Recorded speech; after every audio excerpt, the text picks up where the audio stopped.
Assalamualaikum warahmatullahi wabarakatuh. Perkenalkan, nama saya Rehan Halim, akan menjelaskan hasil atau jawaban dari soal nomor 1 dan nomor 2. Soal nomor 1. Sejauh mana batasan yang diatur dalam Undang-Undang ITE Jilid 2 dapat dianggap sebagai langkah yang diperlukan untuk melindungi masyarakat dari potensi penyebaran berita palsu atau informasi merugikan. Dalam Undang-Undang ITE, terdapat beberapa pasal yang dapat dianggap sebagai langkah untuk melindungi masyarakat dari potensi penyebaran palsu atau informasi merugikan. Sebagai contoh, pasal 28 Undang-Undang ITE mengatur tentang pencemaran nama baik yang dapat diterapkan terhadap individu atau entitas yang menyebarkan informasi palsu atau merugikan melalui media elektronik. Namun, perlu diingat bahwa sejauh mana batasan diatur dalam Undang-Undang ITE dapat dianggap sebagai langkah yang diperlukan untuk melindungi masyarakat tergantung pada interpretasi dan implementasi undang-undang tersebut. Beberapa pihak berpendapat bahwa pasal-pasal tertentu dalam UU ITE yang dapat menimbulkan potensi penyalahgunaan terhadap kebebasan berbicara dan berpendapat serta membatasi hak-hak individu dalam dunia maya.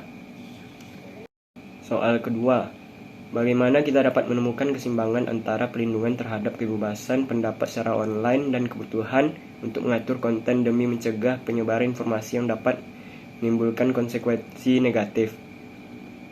Menemukan keseimbangan antara perlindungan terhadap kebebasan berpendapat secara online dan kebutuhan untuk mengatur konten guna mencegah penyebaran informasi yang dapat menimbulkan konsekuensi negatif adalah suatu tantangan kompleks. Berikut adalah beberapa prinsip dan strategi yang dapat membantu dalam mencapai keseimbangan tersebut. Yang pertama, definisikan batasan yang jelas. Tentukan batasan dan parameter yang jelas mengenai konten yang dapat dianggap sebagai pelanggaran seperti penyebaran berita palsu, kebencian, ancaman kekerasan, atau pelanggaran hak asasi manusia.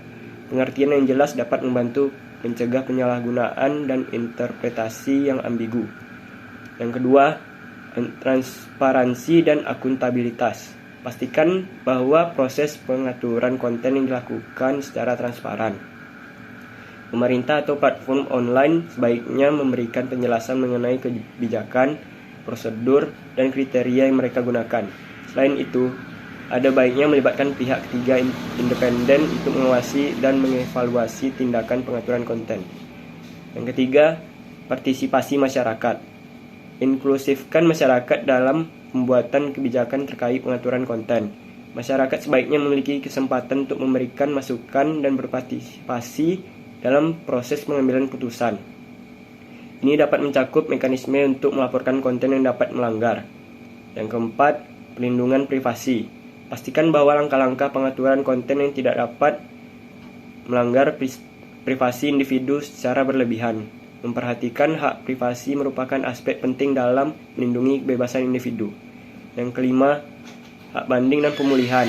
Sediakan mekanisme banding yang efektif agar individu yang merasa dirugikan oleh pengaturan konten memiliki kesempatan untuk membela diri. Selain itu, tawarkan proses pemulihan bagi mereka yang telah mengoreksi atau menghapus konten yang melanggar. Yang keenam, pendidikan dan literasi digital. Tingkatkan pendidikan dan literasi digital untuk masyarakat. Ini dapat membantu individu dalam memahami dan mengenali informasi yang dapat dipercaya, serta mengurangi potensi penyebaran berita palsu. Yang ketujuh, hukum yang proporsional. Pastikan bahwa hukum dan sanksi yang diterapkan proporsional dengan pelanggaran yang dilakukan. Hindari sanksi yang berlebihan dan pastikan bahwa hukum tidak digunakan untuk membungkam kritik atau pandangan yang berbeda. 8. Kolaborasi global. Lakukan kerjasama internasional untuk mengatasi tantangan pengaturan konten di tingkat global. Ini dapat mencakup pertukaran informasi, pengembangan standar bersama, dan kerjasama antar platform online. Ya, terima kasih sudah mendengarkan. Assalamualaikum warahmatullahi wabarakatuh.